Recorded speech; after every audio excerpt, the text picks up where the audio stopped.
Escrituras como base de fe. En este canal encontrarás teología reformada, Apocalipsis, el Espíritu Santo, profecía bíblica, el fraude del diezmo,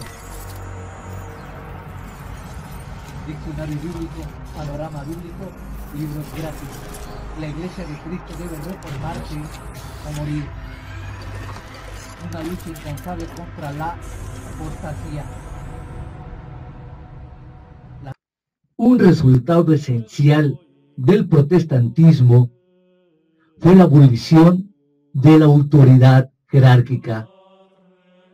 Se dice que los abusos existen en la Iglesia romana porque son la única causa que separa a los protestantes de los católicos romanos.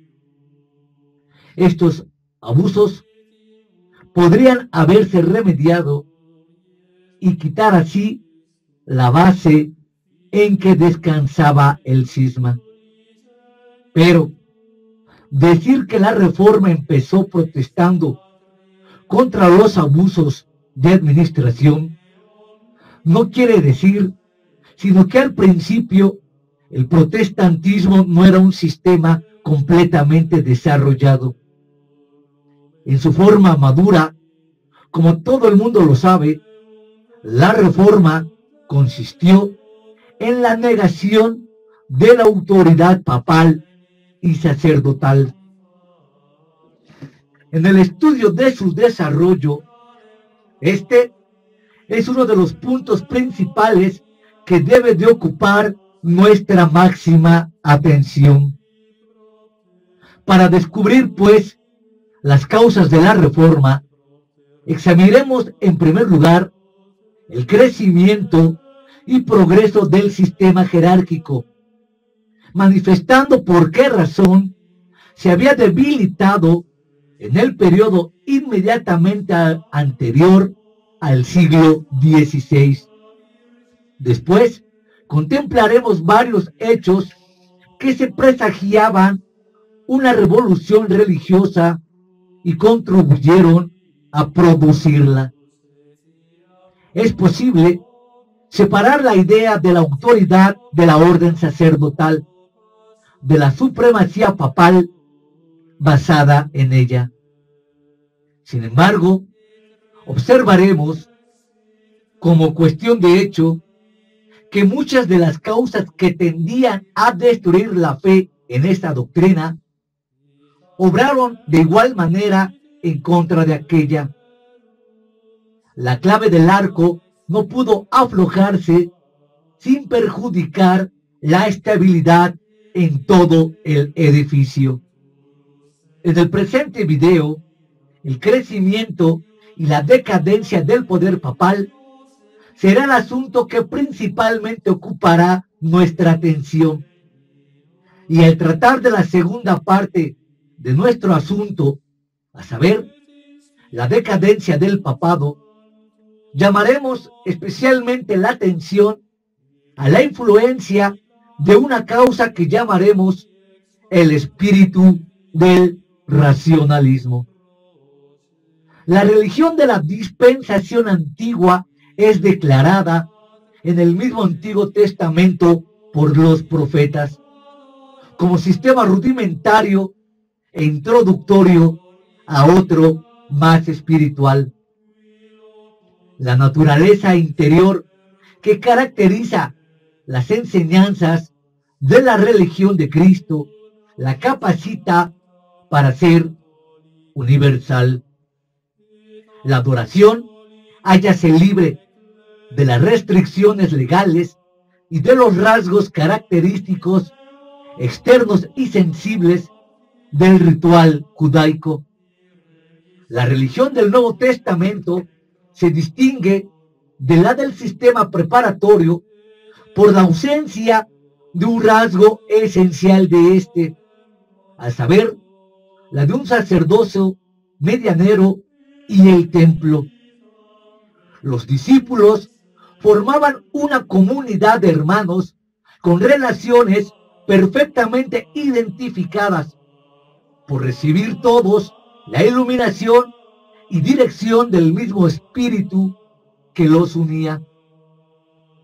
Fracasaron los esfuerzos persistentes que hizo el partido judaizante para conservar los rasgos distintivos del sistema judaico y por insertarlos, fracasaron los esfuerzos persistentes que hizo el partido judaizante por conservar los rasgos distintivos del sistema judaico y por insertarlos subrepticiamente en la práctica de la Iglesia.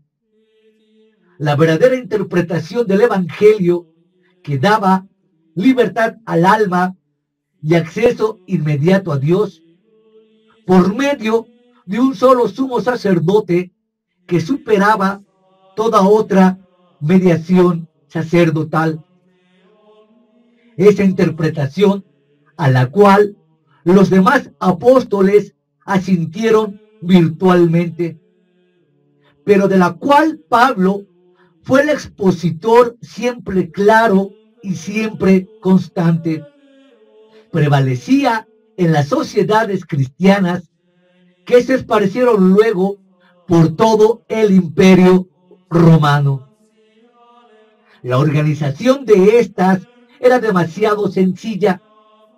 Tenía por base la de un cuerpo en el cual, a la vez que todos los miembros se sirven mutuamente uno a otro, se adaptan, sin embargo, a las distintas funciones a las cuales están designados por el principio gobernante que todo lo dirige, y que en este caso es el Espíritu Divino. Naturalmente, todos los cristianos de un pueblo se unieron en una sola sociedad o iglesia, siendo esta última voz la que antiguamente se usó en griego para designar una asamblea legalmente convocada. En cada asamblea había una junta de pastores llamados indiferentemente ancianos o presbíteros y obispos, es decir, superintendente, nombrado por los griegos a los encargados de la superintendencia directiva de la administración civil. En la elección de los pastores, el cuerpo de creyentes decidía, aunque durante la vida de los apóstoles es natural que hayan sido aceptadas las sugestiones o nombramientos hechos por estos. Al principio los pastores no abandonaban sus ocupaciones seculares, ni aún se encargaron como de una función especial del trabajo de la predicación, la cual quedó libre para todos y fue ejercida especialmente por personal cuyas prendas le señalaban para tal encargo. Los ancianos, con los diáconos, cuya función consistía en cuidar de los pobres y desempeñar otros deberes por el estilo, eran los empleados a los que cada pequeña comunidad encomendó la dirección y arreglo de sus negocios. El cambio que se efectuó durante poco o más después de la edad apostólica, según el cual fue concebida la precedencia en cada junta de pastores, a uno entre ellos, a quienes se dio un sentido exclusivo el título de obispo, no envolvía necesariamente ninguna modificación fundamental en el espíritu o política de las iglesias. A fines, sin embargo, del siglo II, hayamos efectuados cambios notables, algunos de ellos de un carácter portentoso, que nos muestran que ya se había iniciado el procedimiento que daría por resultado la externalización de la religión cristiana y de la idea de la Iglesia. La extensión de la jurisdicción de los obispos hasta incluir en esta a las iglesias dependientes cercanas a los pueblos donde ellos residían, y la multiplicación de los funcionarios son cambios de menor importancia. Pero los funcionarios de la Iglesia pretenden cada vez más formar una orden distinta, superior al común de los feligreses, siendo ellos el medio señalado para comunicar a estos toda gracia. El concepto de un sacerdocio semejante al del sistema del Antiguo Testamento se adhiere a la idea del ministerio cristiano. Juntamente con este cambio gradual, se nota una divergencia apenas perceptible, aunque creciente, de la doctrina fundamental de la salvación según Pablo la había expuesto, y la adopción de una interpretación más legal de ella, conforme a la cual se identifica la fe con la ortodoxia, y se la coloca, por tanto, en la misma categoría de las obras, en vez de considerársele como la fuente productora de ellas. Este cambio doctrinal y la concesión hecha al clero de funciones y prerrogativas sacerdotales no deben atribuirse en alto grado a los esfuerzos hechos por los cristianos judíos y los partidarios judaizantes, a quienes prontamente vencidos se les habría arrojado como herejes fuera del seno de la Iglesia. Fueron más bien el producto de ciertas tendencias inherentes a la naturaleza humana, tendencias que pueden manifestarse en cualquier tiempo y que explican en gran parte la tenacidad increíble de los sectarios judíos a su ritual.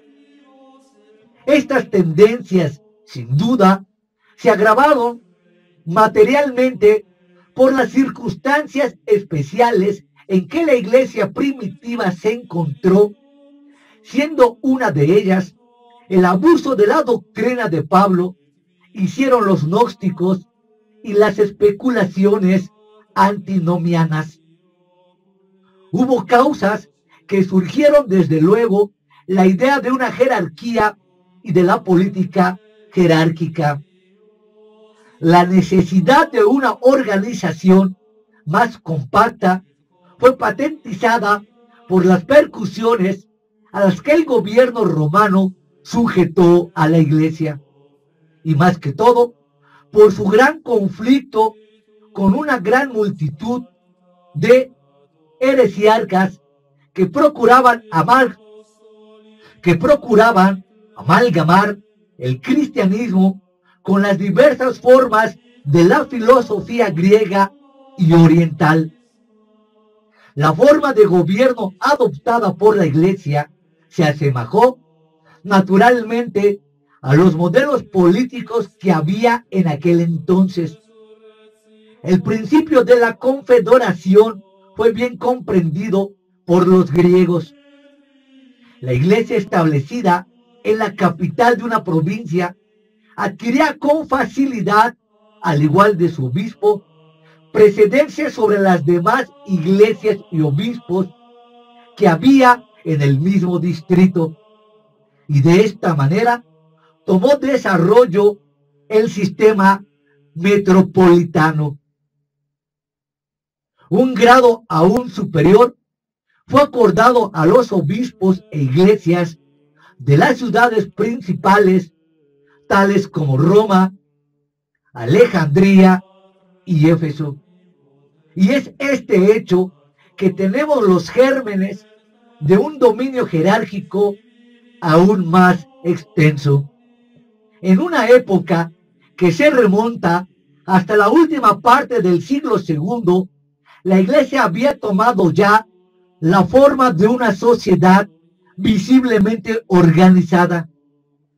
Hallamos a Ireneo pronunciando su famoso lema de que donde está la Iglesia, allí también está el Espíritu de Dios. Y en donde está el Espíritu de Dios, allí está la Iglesia. Ser cortado de la Iglesia es ser separado de Cristo.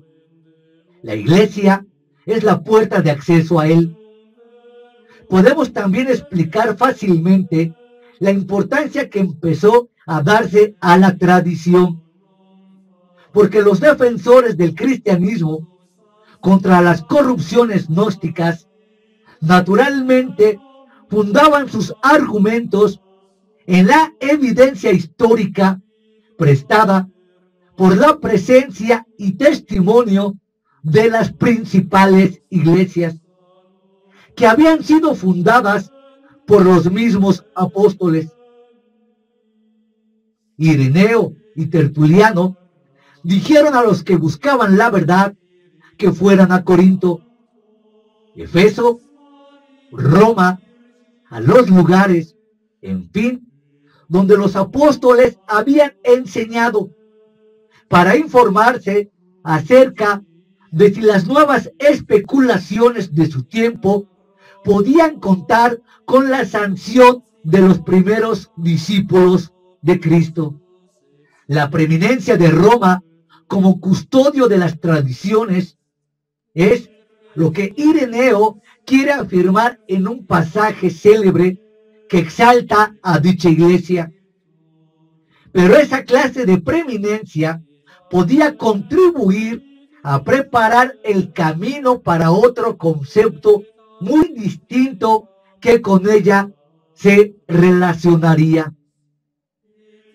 La unidad de la iglesia, esta gran sociedad visible de cristianos, se realizó con la unidad del cuerpo sacerdotal. Fue natural buscar y encontrar una cabeza para dicho cuerpo. ¿Y dónde se encontraría esta, sino en Roma, capital del mundo, sede de la principal iglesia, y según donde se creía generalmente que tanto Pedro como Pablo habían sufrido el martirio? Después que a Pedro llegó a tenérsele por el principal de los apóstoles, y cuando cerca de fines del siglo II fue sugerida y adoptada generalmente la idea supersticiosa de que Pedro había sido obispo de la iglesia en Roma. Esto sin ninguna evidencia histórica. Se habían echado en la mente de los hombres fuertes cimientos en que fundar el reconocimiento de la primacia de dicha iglesia y de su principal pastor. La costumbre de tener portal a la sede de Roma prevaleció tanto que a mediados del siglo III vemos que Cipriano, cuyo celo por la independencia episcopal no toleraba la sujeción de un obispo a otro, considera a esa sede como la fuente de la unidad del sacerdocio. Las influencias que contribuyeron gradualmente a la primacia del obispo de Roma y que ejercían una fuerza de operación especial en la iglesia de Occidente eran multiformes. Roma era preeminente y grande ante la estimación de los hombres, en términos que nunca tuvo rival en ninguna ciudad moderna, sea cual haya sido su esplendor. A esa capital solían las naciones dirigir sus miradas con una especie de pavor. Algo de esa reverencia fue transferida fácilmente a la iglesia que tenía su sede en la ciudad eterna. La costumbre de considerar al Imperio Romano como el teatro divinamente preparado para la religión cristiana, teatro que Dios había moldado para tal fin, por medio de una larga lista provisional, teatro que Dios había moldado para tal fin, por medio de una larga historia providencial, hizo que los hombres creyeran que la capital del imperio estaba predestinada también para ser la metrópoli de la cristiandad. En los tiempos de persecución, el primer síntoma de la inminente tempestad fue frecuentemente advertido por la Iglesia de Roma, cuyos obispos fueron a menudo las primeras víctimas. La Iglesia romana fue reverenciada como la única sede apostólica en el occidente. Muchas de las iglesias occidentales fueron establecidas por ella. Muchas recibieron de ella auxilios pecuniarios. No había tantas ciudades como en el oriente, y por lo mismo, tampoco tantos rivales que disputaran las pretensiones del obispo romano.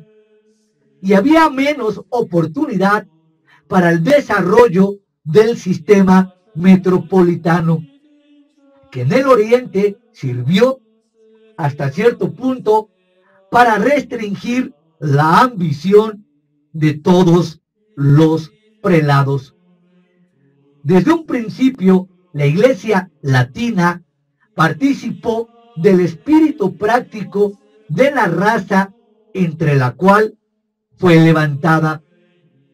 Siguió adelante con más firmeza en el camino que se había marcado, mientras que en el oriente, bajo la influencia del espíritu especulativo de los griegos, fue conmovido por las grandes controversias teológicas que dieron carácter especial a los siglos IV y V. Durante todo el periodo de los conflictos arrianos y nestorianos, el obispo de Roma estaba bastante aislado de los partidos beligerantes para poder adquirir gran importancia ante el juicio de estos y conseguir que su apoyo fuese codiciado por cada uno de ellos. Era el neutral poderoso cuya conciliación interesaba a todas las facciones. El deseo de aprovechar la influencia que la adhesión de tan poderoso prelado les daría necesariamente, hizo que los partidarios de ambos bandos apelasen a él como árbitro, exaltando sus prerrogativas en lenguaje halagador que jamás habrían empleado en otras circunstancias. En varias crisis, en efecto, el obispo de Roma se interpuso con fórmulas doctrinales que adquirieron aceptación general, siendo el caso más memorable el del Concilio Ecuménico de Calcedonia en el año 451, cuyo lenguaje en su credo acerca de la persona de Cristo fue tomado sustancialmente de la carta de León I. Pero lo lejos que estaban los obispos orientales de reconocer las pretensiones del obispo de Roma, fue indicado en ese mismo concilio que le concedió una precedencia titular y de honor, a la vez que sostuvo la igualdad de otros respectos. Del obispo de Constantinopla, llamado obispo de Nueva Roma. León se disgustó profundamente a causa de la declaración del concilio que atribuyó su autoridad a causa tan precaria como la mera importancia política de la ciudad donde la ejercía. Rechaza enfáticamente la declaración del concilio y asienta que la autoridad de la Roma espiritual se funda sobre el hecho imaginario de que es la sede de Pedro. Sin embargo, León no renuncia a las ventajas que se derivan de la preeminencia política de Roma, sino que con la mayor destreza enlaza esta consideración con la otra más vital que acabo de mencionar. Pretende que el desarrollo del Imperio Romano tuvo lugar con referencia al cristianismo y que Roma, por esta razón, fue elegida para ser el obispado del jefe de los apóstoles. Esta idea extraña y forastera a los textos bíblicos es relativa al designio que se desarrolló en el Imperio Romano y ha alcanzado tiempos subsecuentes. Se da por entendida en las siguientes estrofas del Dante, en las cuales, hablando del Imperio Romano, dicta así: un loco santo es un sucesor del Magno Imperio. Fin de la cita. Estudiando el curso de la historia durante los siglos que siguen, observaremos que los esfuerzos hechos por los obispos de Roma con el objeto de apropiarse el ejercicio de las funciones judiciales y legislativas sobre toda la iglesia, ora tenían buen éxito, ora eran rechazadas del todo, pero que, no obstante, todas las fluctuaciones que sufrieron, su poder siguió aumentándose más y más. Constantino, a su advenimiento, en el año 311, encontró la iglesia tan firmemente organizada bajo su propia jerarquía que era imposible que se perdiera absolutamente en el Estado, a la manera que tal vez habría sucedido si su constitución hubiera sido otra de la que era. Sin embargo, bajo Constantino y sus sucesores, la supremacía del Estado en la dirección de una gran parte de los negocios eclesiásticos fue sostenida por los emperadores. Ejemplo de esto son los concilios generales convocados por ellos o presididos por sus representantes y los decretos conciliares publicados como leyes del imperio. Los obispos de Roma tenían a honor ser juzgados solamente por el emperador. En el último periodo de la historia imperial, los emperadores favorecían la primacía eclesiástica de la sede de Roma como un vínculo de unidad en sus dominios. Los desórdenes políticos tendieron a elevar el puesto del obispo romano, especialmente cuando era persona de notable capacidad y energía. En tales casos, esa dignidad asumió nuevas prerrogativas. León el Grande, en el año 440 al 461, fue el primero, tal vez, que merece el título de papa, en el sentido moderno que a ese nombre se atribuye. Notamos que pasaron más de 400 años para que se diera ese título, y que propiamente aquí empieza a emerger la Iglesia Católica Romana, diferente a las iglesias que en todo Asia Menor ya estaban establecidas.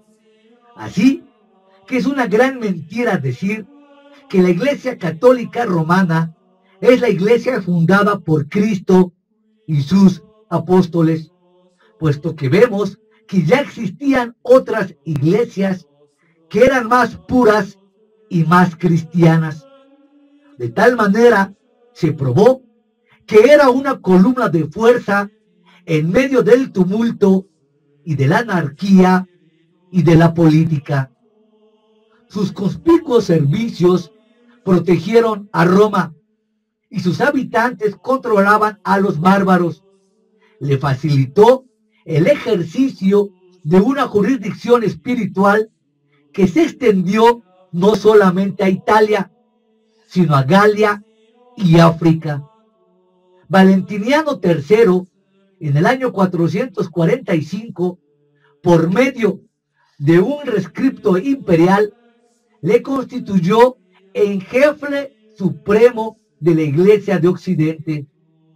La caída del Imperio de Occidente en el 476 fue bajo un respeto importantísimo, de notable ventaja para los autonombrados papas, porque los libró de estar sujetos al poder civil. La suerte de la Iglesia Oriental y de la sede de Constantinopla habría sido quizás semejante a la de la Iglesia Occidental y de Roma, si hubiera sido su estado político igualmente siniestro. La condición servil a que estuvieron reducidos los obispos de Roma durante el corto periodo de la más completa supremacía griega en Italia, prueba que la institución papal dependía íntimamente de favores y circunstancias políticas para su vigor y desarrollo. De esa innoble servidumbre fue libertada la institución papal por la invasión lombarda que echó abajo el poder griego en la península. No obstante, las circunstancias inmediatas de la caída del dominio romano en el occidente fueron desastrosas para la Iglesia y el papado. La Bretaña cristiana ha sido vencida por los paganos sajones del continente. El arrianismo se había diseminado extensamente entre las tribus germánicas. La Iglesia griega, que se hacía más y más distinta de la latina en cuanto a lengua, credo y ritual, se adhirió con creciente lealtad al patriarca de Constantinopla. Aunque el arrianismo se iba reemplazando paso a paso por la ortodoxia, debido a las conquistas hechas por los francos, la autoridad del papado no avanzaba en la misma proporción. Aún el poder de los metropolitanos decayó en varios países, y el gobierno de la Iglesia quedó en manos de los reyes y de la aristocracia formada por los nobles y los obispos. Estos últimos, bajo el dominio de los reyes merovingios, acumularon riquezas, pero se entregaron a una vida impía, manifestando poco interés en los negocios relativos a la religión. El desorden en la Iglesia franca llegó a su colmo en el reinado de Carlos Martel. En ese entonces, los heréticos lombardos habían fundado su reino en el centro de la Italia, y los árabes, habiendo extendido su reinado sobre África y España, iban avanzando aparentemente a la conquista de Europa. La afortunada alianza entre el papado y los francos fue el suceso por el cual se determinó toda la historia de aquel durante la Edad Media. Cuando se convirtieron los francos en el siglo V, contaba cosa de 5,000 guerreros. Adquirieron ascendencia sobre los borgoñeses y los godos, asegurando de esa manera la victoria de la fe católica sobre el tipo arriano del cristianismo. Ese solo hecho es de trascendente importancia a causa de su influencia subsiguiente en el desarrollo del dominio papal.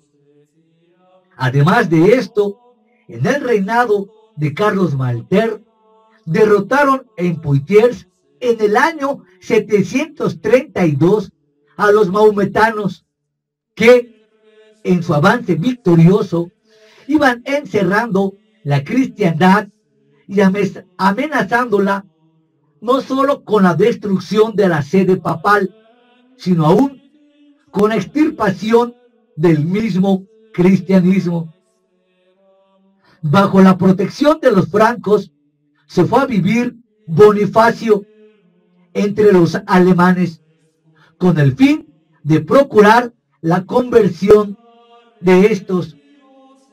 Siendo él mismo un anglosajón, oriundo de la nación librada del paganismo por los misioneros que a ella envió directamente el pontífice, cuyo reinado separa la edad clásica o antigua de la Iglesia de la media, es decir, por Gregorio el Grande.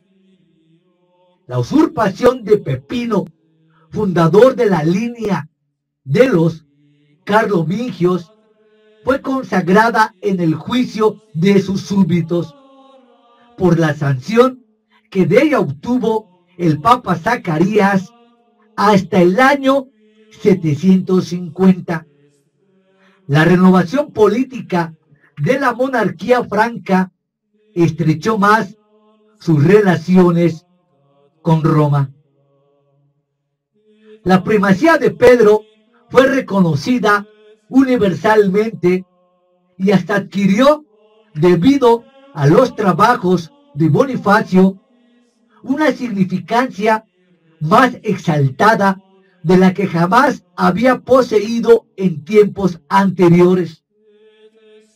Después que los lombardos hubieron arrebatado sus provincias italianas a los griegos, y cuando amenazaban a Roma, tiempo en que debido a la controversia acerca de la adoración de las imágenes, la Iglesia occidental fue separada de la oriental, y el obispo romano tuvo que protegerse a sí mismo. Se volvió hacia los francoles, pidiéndoles auxilio contra sus heréticos y agresivos vecinos. Su levantamiento, efectuado primero por Pepino en el año 754 y 755, y después por Carlomagno, dio por resultado la coronación de en el día de Navidad del año 800 en la Basílica de San Pedro, a manos del tirano papal. De esta manera, la unión papal y política se empezó a fructurar. De esta manera, Carlos fue hecho en forma lo que era de hecho el emperador del occidente. La idea de la perpetuidad del Imperio Romano nunca desapareció de la mente popular. Cuando el Papa coronó a Carlos, lo hizo virtualmente con el carácter de representante del pueblo romano, y su acto significó la resucitación del Imperio Romano. Carlomagno, a la vez, reconoció al Papa como cabeza espiritual de la Iglesia, un binomio realmente satánico, y así se comportó como señor no solo de sus propios obispos, sino aún del mismo pontífice. aunque los cimientos del reino papal en Italia fueron establecidos por las concesiones de Pepino y de Carlomagno, fue puesta también otra base muy plausible en la pretensión subsiguiente de que el Papa, por su propia autoridad, había trasladado el imperio del Oriente al Occidente y elegido al individuo que ocupara el trono. En tiempos posteriores, el hecho de que el Papa había coronado a Carlos dio color a la pretensión que tuvieron los pontífices a disfrutar el derecho de dirigir con influencia los negocios tanto civiles como eclesiásticos, así como las divisiones y conflictos que hubo en el imperio de Carlomagno después de la muerte de éste, tendieron a exaltar a los obispos, a quienes los diversos pretendientes apelaron como árbitros o como el objeto de conseguir la sanción religiosa que ellos podían dar a la ambición triunfante. Así también, ese periodo de desorden tendió a magnificar el poder de la reconocida cabeza de toda la Iglesia. En ese periodo se dieron a luz los pseudodecretales atribuidos falsamente a Isidoro, que formularon, es verdad, las tendencias ya prevalecientes, pero dándoles por esa razón una base autoritativa y nueva fuerza. Los falsos decretales avanzaron principios de ley eclesiástica que hicieron a la Iglesia independiente del Estado y elevaron a la sede romana a un puesto desconocido en tiempos anteriores. La inmunidad y altas prerrogativas de los obispos, la exaltación de los primados, por ser los instrumentos inmediatos del Papa, a un puesto superior al de los metropolitanos, que dependían íntimamente de los príncipes temporales, y la atribución de las más elevadas funciones legislativas y jurídicas asumidas por el pontífice romano, son uno de los rasgos característicos de esa colección espuria que se introdujo en los códigos de la ley canónica y modificó de una manera radical el antiguo sistema eclesiástico. Solo faltó un papa de suficiente talento, energía, avaro, sin escrúpulos, que llevara a cabo un cambio práctico en esos nuevos principios. Y un hombre así apareció en la persona de Nicolás I en el año 858 y 867.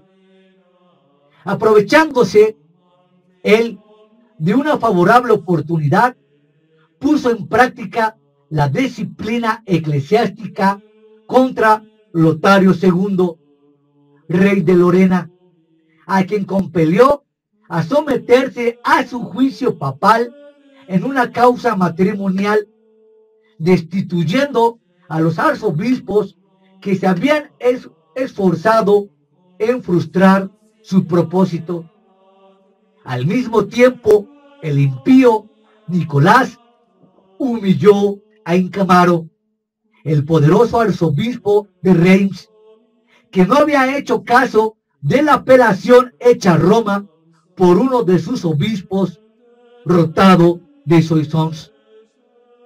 Semejantes actos de poder, de tiranía, que fueron autorizados por los pseudodecretales, parecen que anticipan la edad de Hildebrando, ansiosos de librarse del dominio de Carlomagno habían establecido sobre ellos, los papas siguieron fomentando la discordia entre los principales francos, pero la condición anárquica en que cayó el imperio al fin dejó al papado durante un siglo y medio presa de las facciones italianas, debido a los cuales fue reducido el carácter papal al grado más abyecto de degradación moral que jamás haya alcanzado en su historia o después.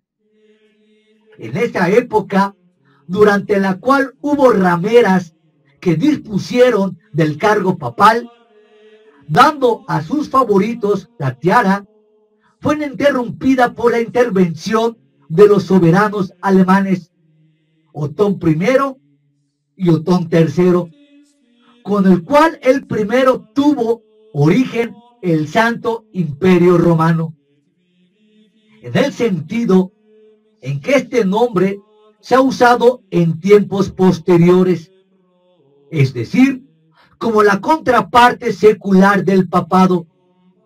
Los pontífices prefirieron el dominio de los emperadores al de los varones turbulentos de Italia. En esa edad oscura fue terminada por Enrique III, que se presentó en Italia con su ejército, y en 1046, en el sínodo de Sutri, que él mismo había convocado, destronó a 3 papas rivales y elevó a la sede vacante a uno de sus propios obispos. Estamos en el año 1046, donde la historia ha demostrado ya la corrupción de la gran masa papal, en la que nunca ha tenido injerencia la verdadera historia cristiana. La dignidad imperial había sido trasladada a manos de los reyes alemanes, y ellos, como sus predecesores, salvaron al papado de la destrucción. Hemos llegado al periodo en el cual apareció Hildebrando en el año 1073 y 1085, con sus vastos planes para la reforma. A la vez que trabajaba para reformar del todo la moral y restaurar el orden y la disciplina eclesiástica, unió a ese objeto loable el firme designio de subordinar el Estado a la Iglesia y de someter la Iglesia a la autoridad absoluta del Papa. La persecución de esa empresa, en la cual se unieron íntimamente lo bueno y lo malo por Hildebrando mismo y una serie de pontífices de capacidad y ambición satánica que siguieron sus huellas, ocasionó el conflicto entre el papado y el imperio. Este conflicto, cuyos episodios llenan la historia de la Edad Media durante varios siglos, fue una consecuencia inevitable del sistema feudal.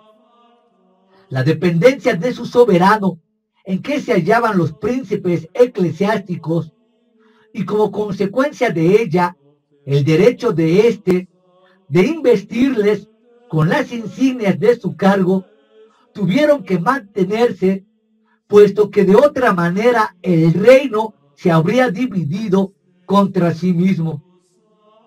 Por otra parte, semejante relación de los obispos, sin hacer mención de la simonía y demás corrupciones por el estilo, que resultaron de dejar a los príncipes temporales el nombramiento de los eclesiásticos, se consideraba naturalmente como fatal a la unidad del cuerpo sacerdotal. No era posible en la práctica, sin un conflicto, fijar los límites entre la autoridad de las dos potencias, el papado y el imperio, a las cuales se suponía que el gobierno del mundo había sido encomendado por disposición del cielo. Por supuesto, una muy mala interpretación de las escrituras.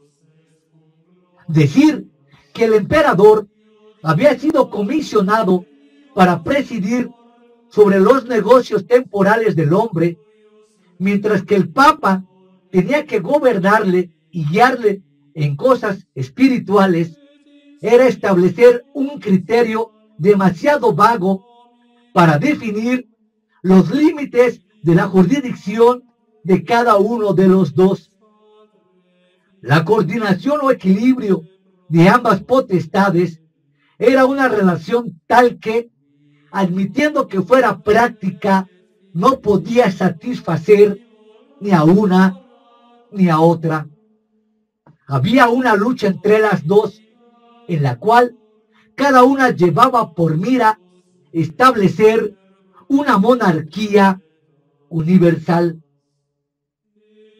No es posible, por consiguiente, conceder nuestras simpatías sin reserva a una u otra de los dos contrincantes, o, por mejor decir, debemos darlas a cada uno su turno según el grado en que trabaje para restringir las usurpaciones de la otra y evitar que consiguiera un predominio indebido. Cada una de ellas tenía por mira la subyugación en vez de la destrucción de la otra. Pero si cualquiera de ambos contendientes hubiera adquirido en esa batalla un triunfo completo y permanente, habría eso redundado igualmente en perjuicio de la sociedad. El papado contaba con grandes ventajas para la persecución de esa lucha contra el imperio, aún sin mencionar los sentimientos religiosos que la cabeza de la Iglesia podía despertar con más facilidad en su favor. Había una incongruidad entre la misión atribuida al emperador y el hecho de que en efecto a su dominio le faltaba mucho para ser coextenso con la cristiandad. No podía aspirar a más que a una supremacía vaga y teórica sobre los demás reinos de la Europa occidental. El Papa, el tirano, en cambio, era reconocido por todas partes como la cabeza de la cristiandad latina. Si el celo por la conservación de sus propios derechos tentaba a veces a los demás reyes a hacer causa común con el emperador contra las agresiones papales, ese sentimiento se neutralizaba por el peligro que ellos correrían como resultado del triunfo y exaltación suprema del imperio. Había pocos reyes dotados de la magnanimidad de San Luis de Francia, el cual se sirvió de toda su influencia para proteger, por medio de representaciones pacíficas, a Federico II contra el carácter vengativo del implacable Gregorio IX. Además de esto, la relación de los emperadores alemanes con la jerarquía de su reino era muy distinta de la que guardaba Carlomagno, que desempeñaba las funciones de un gobernante tanto eclesiástico como civil. Los papas hallaron un sostén indispensable y eficaz en los mismos príncipes alemanes, estos grandes vasallos del imperio que estaban siempre en disposición de limitar el poder de sus soberanos. La misma causa que impedía a los emperadores proceder contra Italia sirvió a los papas en sus designios contra Alemania. El poder de los papas consistía en las divisiones intestas que podían producir allí. Por supuesto, nada cristiano y nada bíblico. El esfuerzo que hizo Gregorio VII para destronar a Enrique IV había fracasado si la conducta arbitraria de éste no le hubiera concitado el desafecto entre sus propios súbditos. Por el contrario, el espíritu de libertad que se despertó en las ciudades italianas y la lucha con que hubo esta resolución emprendieron para conseguir su independencia municipal, proveyeron al Papa de poderosos aliados contra la autoridad imperial. Los pontífices, siempre abusivos, se aprovecharon de esa circunstancia para presentarse con la atractiva aureola de campeones de la libertad, del pueblo de la lucha de este contra el despotismo.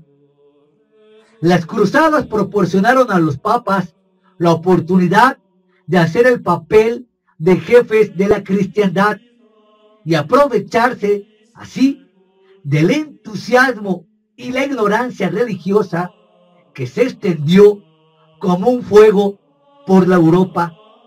Ignorancia que ellos mismos eran los precursores de tal acontecimiento.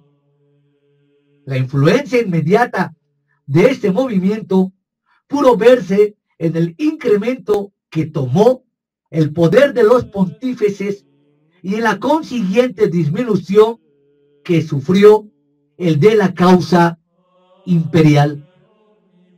El papado salió pues triunfante en su prolongada lucha con el imperio.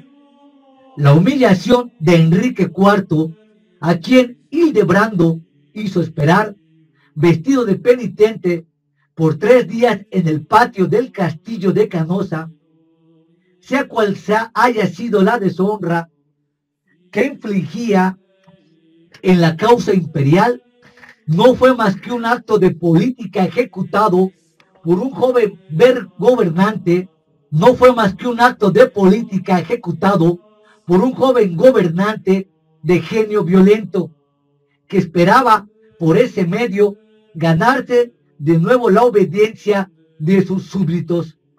Año 1077. Luego que vio que el acto de alzarle la excomunión no incluyó la restauración completa de todos sus derechos soberanos, tomó las armas con tal energía y buen éxito que probaron cuán poco se había quebrantado su espíritu por las indignidades a que se había sometido. El concordato de Worms que Calixto II celebró con Enrique V en 1122 y en el cual se convino en que hubiera una investidura secular y otra espiritual, fue un triunfo notable, aunque no del todo decisivo, para el papado. En él dio un gran paso hacia su completa emancipación del gobierno imperial, y en ese sentido la confesión de su pecado y su error, hecho por Federico Barbarroja ante Alejandro III en 1700, y en ese sentido la confesión de su pecado y su error hecha por Federico Barbarroja ante Alejandro III en el año 1177 en Venecia, después de que este monarca había insistido en sostener las prerrogativas imperiales durante casi toda una generación. Fue un indicio expresivo en cuanto al lado en que descansaría la victoria final. El triunfo y la tiranía del papado pareció ser completo cuando Gregorio X, en el año 1271 y 1276, mandó a los príncipes electores que eligieran a un emperador dentro de cierto intervalo, culminándolos con la amenaza de que en caso que rehusaran hacerlo, él y sus cardenales se nombrarían un emperador. Y cuando Rodolfo de Habsburgo, a quien eligieron, reconoció sin reserva y de la manera más sumisa la supremacía del Papa. Durante esa lucha con el imperio, se puede decir que el poder papal llegó a su apogeo. Durante los 18 años, del 1198 a 1216, que reinó la bestia Inocencio III, la institución pontificia brilló en pleno resplandor. Debido a la herejía del celibato forzoso del cuerpo entero del clero, se estrecharon más las relaciones entre él y el pontífice soberano. El mal llamado vicario de Pedro se había hecho del apoderado de Dios y de Cristo. La idea de una teocracia terrestre en la cual el Papa reinará con ese carácter posesionaba por completo la mente de Inocencio, una idea por supuesto antibíblica y antiescritural, quien unía el valor, pertinacia y elevados conceptos de Gregorio VII, una capacidad superior como hombre de Estado. Según su creencia y sus locuras, las dos espadas del poder temporal y eclesiástico habían sido entregadas a Pedro y a sus sucesores, situación que nunca se ha podido demostrar a la luz de la Sagrada Escritura, de tal manera que el soberano terrestre derivaba su prerrogativa de la cabeza de la Iglesia. El rey era el Papa como la luna al sol, esto es, un lugar inferior que brilla con luz refleja. Obrando en conformidad con esa falsa teoría, asumió el puesto de árbitro en las contiendas internacionales y pretendió el derecho de destronar a los reyes a su antojo y a sus demencias.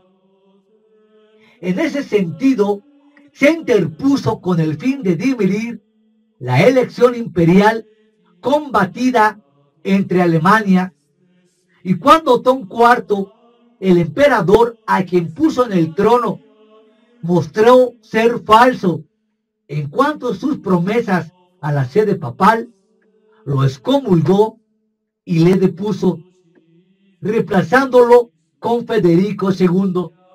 En su conflicto con Juan, rey de Inglaterra, Inocencio puso este reino bajo su interdicto, excomulgó al rey y al fin dio sus dominios al soberano de Francia. Y Juan, después de la más abyecta humillación, los recibió de nuevo, pero en feudo del Papa.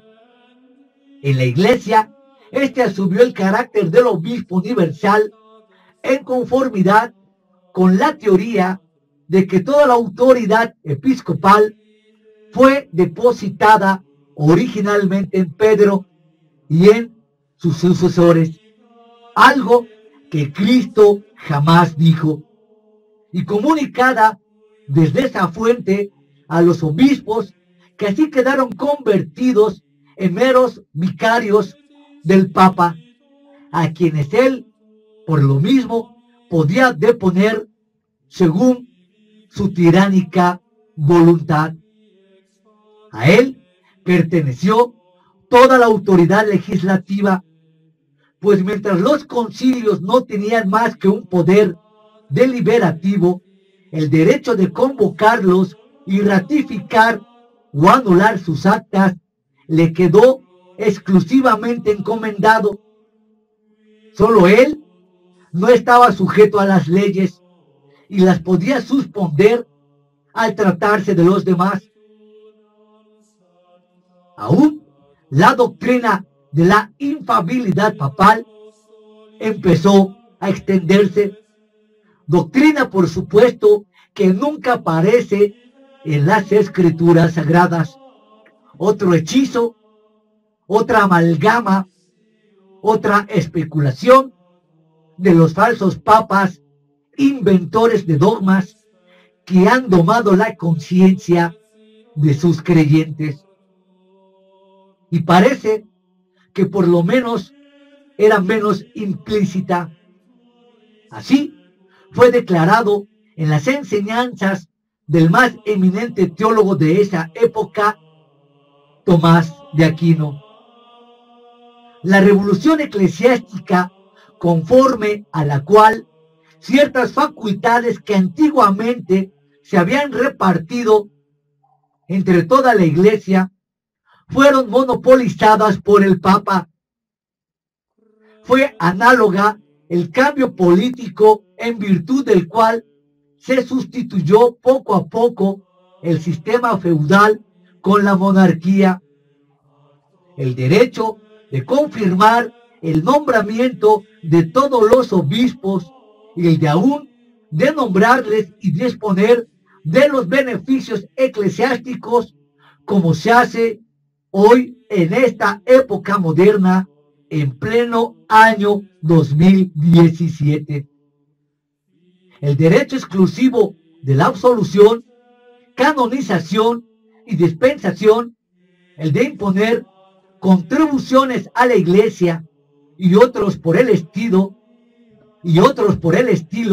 eran algunas de las enormes prerrogativas y abusos de poder para ejecutar los legados papales, revestidos de toda autoridad a todos los países de Europa. En ello, con arreglo a sus facultades, hicieron someterse a los obispos y a los tribunales de la jurisdicción local. El establecimiento de las famosas órdenes mendicantes de San Francisco y Santo Domingo dio origen a una multitud de predicadores viandantes que se relacionaban íntimamente con el Papa y estaban listos para defender las prerrogativas y extorsiones papales contra toda oposición que pudiera suscitarse entre el clero regular, consiguiendo puestos en las universidades. Definieron y defendieron en sus conferencias y sistemas escolásticos ese concepto de institución papal que justifica todas esas usurpaciones y abusos a lo largo de toda la historia de la humanidad.